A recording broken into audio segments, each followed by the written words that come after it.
fitrah sehat, mental sehat, seorang anak itu mustahil syahwat melihat ibunya. Mustahil syahwat melihat ibunya.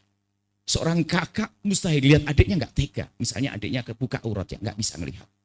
Itu kan mahram. Makanya mahram itu adalah boleh berduaan kakak adik. Karena mustahil bangkit syahwat.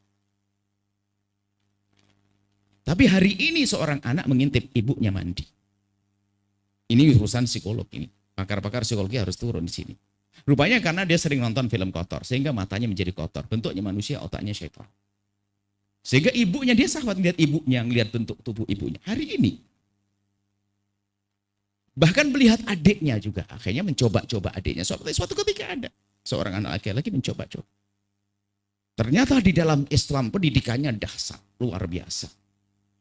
Kemahroman itu difahamkan dengan serius. Kemudian setelah itu, ini sebuah contoh saja kami bicara masalah seks tadi. Biar nanti ke belakangnya ada, mungkin kembali lagi ke tadi, ke sebelumnya.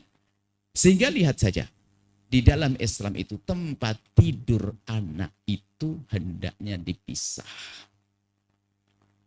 Semelarat-melarat apapun dirimu, hai hamba Allah, semoga tidak melarat benar. Semelarat-melarat apapun, tolong dipisah antara anak laki dengan anak perempuan. Kamarnya berbeda. Dan setiap anak punya kasur berbeda atau paling tidak selimut berbeda. Farriquhunna fil madhaji, tempat tidurnya dipisah. Jangan meremehkan. Mohon maaf, hari ini hari sudah mulai bangkit umur 12-13, mulai ada kecenderungan kepada lawan jenis. Ada sering bangkit syahwat.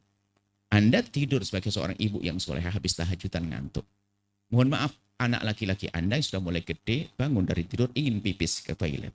Rupanya melihat aurat kakaknya tersingkap. Lihat dia. Ayo, dari situlah mulai belajar dia bagaimana punya pikiran kotor kepada saudaranya. Belum lagi nanti ada pendidikan Islam harus kita hadirkan. Hari ini ada pengakuan seorang anak yang menemukan ya pakar-pakar seperti Anda, pakar psikolog. Sebab kita ada beberapa orang punya masalah tuh apa-apa di antara begitu. Dia sering nonton film, makanya dia sering kalau ibunya sampai pintu rumah itu sengaja di pintu kamar mandi dibolong sama dia. Sudah tahu, ngerti tempatnya. Hanya untuk mengintip waktu ibunya mandi. Bayangkan. Anak masih umur 14 tahun.